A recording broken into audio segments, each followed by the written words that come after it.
জিকির করি নবীর নামে দরুদ পড়ি এক আল্লাহকে সিজদা করি দো জাহানের মালিক তুমি আল্লাহু আল্লাহ আল্লাহু আল্লাহ আল্লাহু আল্লাহ আল্লাহু আল্লাহ হাত তুলেছি ক্ষমা করো আমি আদম বান্দা তওবা করি আমি প্রভু তোমার কাছে সদা আমি পাপী নাম করো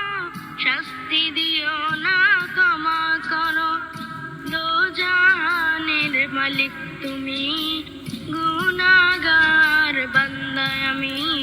আল্লাহু আল্লাহ আল্লাহু আল্লাহ আল্লাহু